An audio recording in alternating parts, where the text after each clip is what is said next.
ഇസ്രയേലിന്റെ ആക്രമണത്തിൽ നിന്നും ലോകാരോഗ്യ സംഘടനയുടെ തലവൻ രക്ഷപ്പെട്ടത് തലനാരിഴയ്ക്ക്.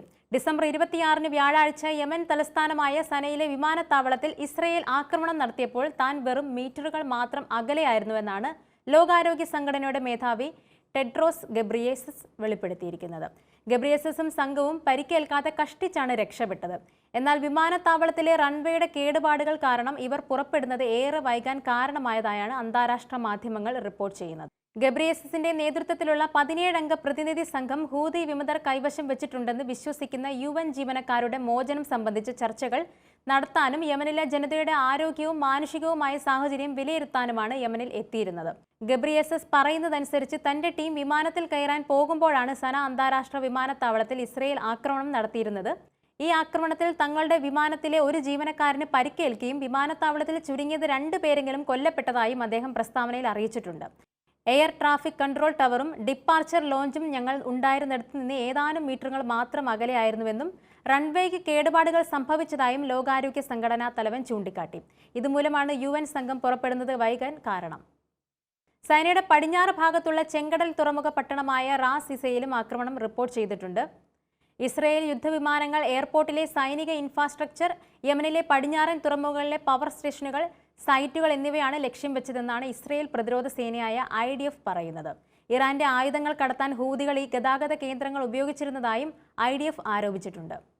ഇസ്രയേൽ സൈന്യം പുറപ്പെടുവിച്ച പ്രസ്താവനയിൽ ഹൂതി ഭീകര ഭരണകൂടം ഇറാന്റെ ഭീകരതയുടെ കേന്ദ്രഭാഗമാണെന്നും അന്താരാഷ്ട്ര കപ്പലുകൾക്കും റൂട്ടുകൾക്കും നേരെയുള്ള അവരുടെ ആക്രമണങ്ങൾ എല്ലാ മേഖലയും വിശാലമായ ലോകത്തെയും അസ്ഥിരപ്പെടുത്തുന്നത് തുടരുന്നതായും തുറന്നടിച്ചിട്ടുണ്ട്.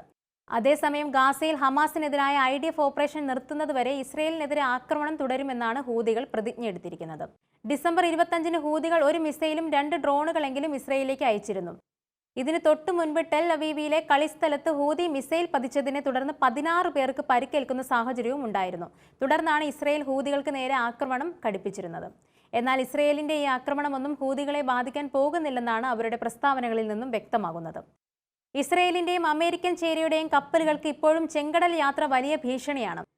ഈ രാജ്യങ്ങളുടെ വാണിജ്യ കപ്പലുകൾ മാത്രമല്ല, യുദ്ധക്കപ്പലുകൾക്ക് നേരെ പോലും ഹൂതികൾ ആക്രമണം നടത്തുന്നുണ്ട്. ഏതാനും ദിവസങ്ങൾക്ക് മുൻപാണ് അമേരിക്കയുടെ ഒരു F-18 വിമാനം ഹൂതികൾ വെടിവെച്ചിട്ടിരുന്നത്. മറ്റൊരു യുദ്ധവിമാനത്തിന് കേടുപാടുകൾ പറ്റുന്ന സാഹചര്യവും ഉണ്ടായി. അബദ്ധത്തിൽ തങ്ങൾ തന്നെ വെടിവെച്ച് പോയതാണെന്ന് പറഞ്ഞ് അമേരിക്ക നാണക്കേട് മറച്ചുവെക്കാൻ ശ്രമിച്ചപ്പോൾ നടന്നത് എന്താണെന്ന് വ്യക്തമാക്കി ഹൂതികൾ പിന്നീട് രംഗത്ത് വരികയുണ്ടായത്. അമേരിക്കൻ വിമാനവാഹിനി കപ്പലായത് SS ഹാരി എസ് ട്രൂമാൻ വിമാനവാഹിനി കപ്പലിനെ ആക്രമിക്കുന്നതിനിടെയാണ് അമേരിക്കൻ യുദ്ധവിമാനം വെടിവെച്ചിട്ടതെന്നാണ് ഹൂതികൾ പറയുന്നത്.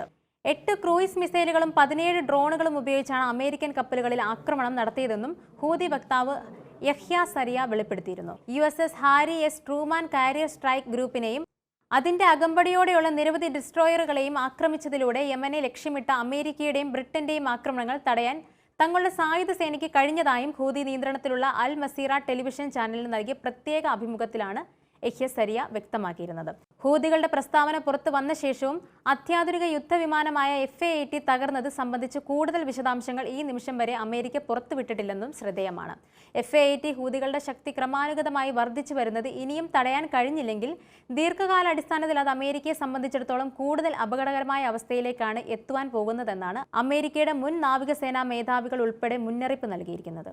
ഹൂതികളുടെ ഭീഷണി ഇപ്പോഴും ശക്തമായി തന്നെ നിലനിൽക്കുന്നുണ്ടെന്നും അതിൽ കാര്യമായ കുറവുണ്ടാകുമെന്ന് തോന്നുന്നില്ലെന്നുമാണ് മുൻ അമേരിക്കൻ സെൻട്രൽ കമാൻഡ് ചീഫായ ജനറൽ ജോസഫ് വോട്ടൽ പറയുന്നത്. നിലവിലെ അമേരിക്കൻ നടപടികൾ ഒന്നും തന്നെ ഹൂതികളെ തടയാൻ പര്യാപ്തമല്ലെന്നും വോട്ടൽ തുറന്നടിച്ചിട്ടുണ്ട്. $20,000 വിലയുള്ള ഡ്രോണുകളും ഭവനങ്ങളിൽ നിർമ്മിച്ച ബാലിസ്റ്റിക് മിസൈലുകളും സോവിയറ്റ് കാലഘട്ടത്തിലെ വ്യോമ പ്രതിരോധ സംവിധാനങ്ങളും ഉപയോഗിച്ച് ഹൂതികൾ നടത്തുന്ന ആക്രമണം അമേരിക്കൻ സൈന്യത്തിന്റെ അഭിമാനത്തിനേറ്റ വലിയ പ്രഹരമായാണ് പൊതുവെ വിലയിരുത്തപ്പെടുത്തുന്നത്.